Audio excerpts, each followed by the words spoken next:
আসসালামু আলাইকুম। টি-20 বিশ্বকাপের গ্রুপ পর্ব প্রায় শেষের পথে। ইতিমধ্যে সুপার 8-এ জায়গা করে নিয়েছে 5 দল, আর 3 দল এখনো বাকি।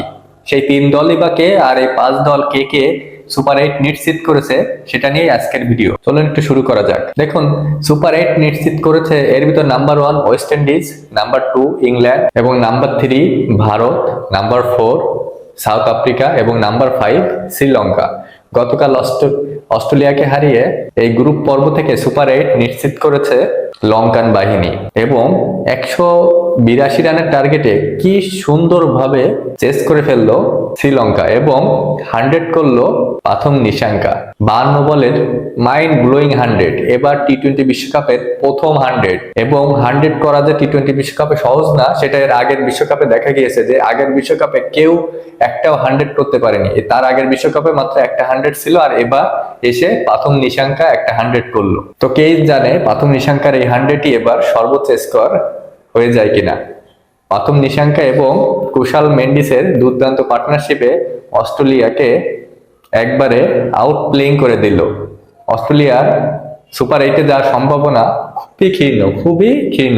জিম্বাবুয়ে একটা ম্যাচ জিতলেই সুপার 8-এ চলে যাবে জিম্বাবুয়ে। আর যে 3 দল, সেই 3 দলের সমীকরণ কিন্তু বেশ একটু কঠিন। দেখুন, গ্রুপ এ থেকে ভারত তো অলরেডি চলেই গিয়েছে পাকিস্তানের সাথে জিতে।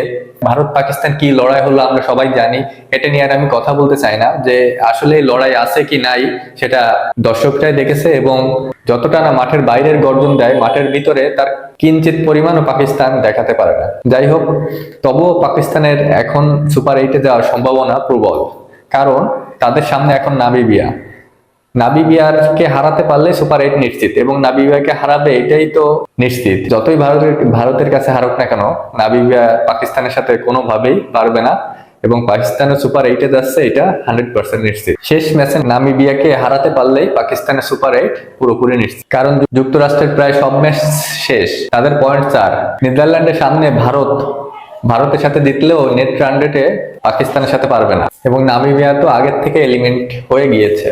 এবং গ্রুপ ডি, এখানে শ্রীলঙ্কা, যেটা বললাম, শ্রীলঙ্কার টানা 3 ম্যাচই জিতে তারা সুপার 8 নিশ্চিত করে ফেলেছে, এবং জিম্বাবুয়ে দুইটাই জিতেছে। তাদের সামনে আরো 2 ম্যাচ আছে, 2 ম্যাচের ভিতরে একটা জিতলেই তারা সুপার 8 নিশ্চিত।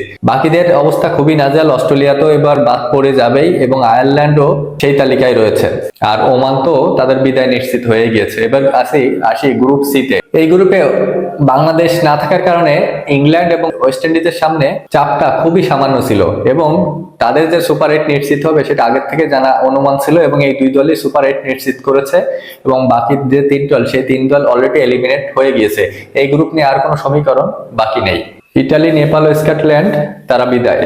এবং গ্রুপ ডি থেকে অলরেডি সাউথ আফ্রিকা সুপার 8 নিশ্চিত করেছে, এবং নিউজিল্যান্ড তাদেরও মোটামুটি করে নিশ্চিত, কারণ আফগানিস্তানের সামনে আরেকটা ম্যাচ বাকি আছে, সেই ম্যাচ জিতলেও হবে না, হারলে তো আগের থেকে বিদায়। এবং নিউজিল্যান্ডের রান রেটটা অনেক বেশি, তাতে করে নিউজিল্যান্ড যদি পরের ম্যাচ হারেও এবং আফগানিস্তান যদি পরের ম্যাচ জেতেও, তাও আফগানিস্তানের দ্বারা সম্ভব না নিউজিল্যান্ডকে টপকানো। তাই নিউজিল্যান্ড, সাউথ আফ্রিকা এই 2 দলই সুপার 8-এ যাচ্ছে, এটা নিশ্চিত। এবং বিদায় হতে যাচ্ছে আফগানিস্তান, আরব আমিরাত এবং কানাডা। এখন পর্যন্ত 5 দল গ্রুপ 8 নিশ্চিত করলেও এখনো যে 3টা টিম সুপার 8 নিশ্চিত করা বাকি, তাদের ভিতর কিন্তু প্রতিযোগিতা অনেক তুঙ্গে। বিশেষ করে গ্রুপ এ এবং বি এর ভিতরে প্রতিযোগিতা অনেক বেশি। শেষ ম্যাচগুলোতে নির্ধারণ করবে কারা যাচ্ছে সুপার 8-এ এবং কারা পড়তে যাচ্ছে এবারের বিশ্বকাপ থেকে আলটিমেটলি বিদায় বা বাদ হয়ে যাচ্ছে। জিম্বাবুয়ে যদি অস্ট্রেলিয়াকে হটিয়ে সুপার 8 নিশ্চিত করতে পারে, তাহলে এবার বিশ্বকাপের সব থেকে বড় চমক হবে এই জিম্বাবুয়ে। আপনি কি বলুন? অবশ্যই জানাবেন। ভালো লাগলে পাশে থাকবেন। ধন্যবাদ।